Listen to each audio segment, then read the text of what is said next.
3 years since I first questioned GSA regarding the lease. It's pretty simple. No member, delegate to Congress, or elected official of the government of the United States or government of the District of Columbia shall be admitted to any share, part of this lease, or to any benefit that may arise therefrom.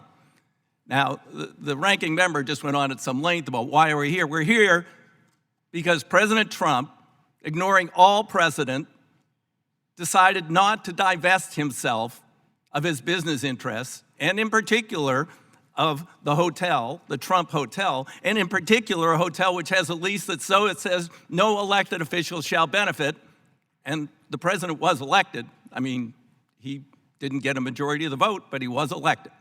So to say that this committee should not be pursuing this with GSA in that instance is bizarre. Secondly, this building was leased because it was losing money. And the idea was it's going to make money and we will get a share. Now, you got to question the way GSA does this stuff. They do a lot of things that are incompetent. A share of the profits as opposed to a share of the gross, because you can always hide and come up with, oh, we hardly are profitable. We don't even know today. The only statements we have were either intentionally or unintentionally put online. Now, they would say, this is back in 16. Now, they would say that this is proprietary. If you read through it, these are like simple one-line disclosures. There's nothing proprietary in this document. But now, GSA says, Congress is not entitled to those. Those were released mistakenly. Well, how do we know what the income is? How do we know how GSA is calculating the profits? Apparently, that's the discretion of the contracting officer. I think that's the career official that he referred to. This career official opined in November of 16 that it was absurd that anybody would question this lease or the emoluments clause. This is a contracting officer. And I asked a series of questions of a former official from this agency. Is this how contracting officers work? And then he went on in the email, this was to Ivanka Trump, to say, I want to get together with you and drink some coffee and tell you about my great trip to New York. Now, this is a public servant who's looking out after the public interest. He's still the contracting officer. He has discretion in how they calculate the profits. And we don't know whether we're getting a damn penny out of this thing or not. Here's the statements they give to us. That's it. It's a cover page. A cover page. That's what Congress is entitled to. Well, how much? What's the income? We don't know. What's the profit? We don't know. What's the government getting? We don't know. And the gentleman doesn't want to know whether the taxpayers are getting ripped off or not. That's just extraordinary to me. Extraordinary. Will the gentleman yield? I will continue. Will the gentleman please. yield?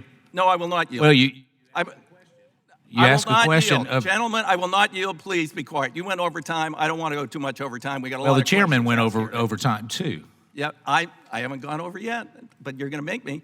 So, and then I asked for the legal opinions. We can't see them. We can't have them.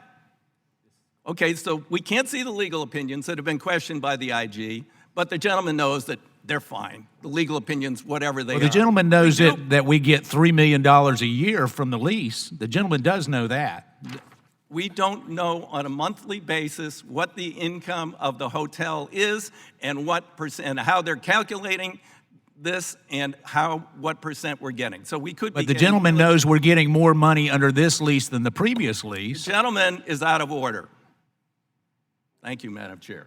So you're not the chairman. Now you're not the chairman.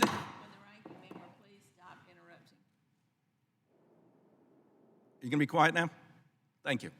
So here's the legal opinion that we've recently received from GSA. Didn't come from the council. We've never seen a document out of the general counsel's office. There is a general counsel's office. And it's a document from Michael Best and Frederick, LLP, attorneys at law. And this is the only legal opinion we have, and that happens to be the Trump Hotel's attorneys. This whole thing is so out of line in terms of GSA's oversight of the public interest of the lease of this hotel from day one. Day one.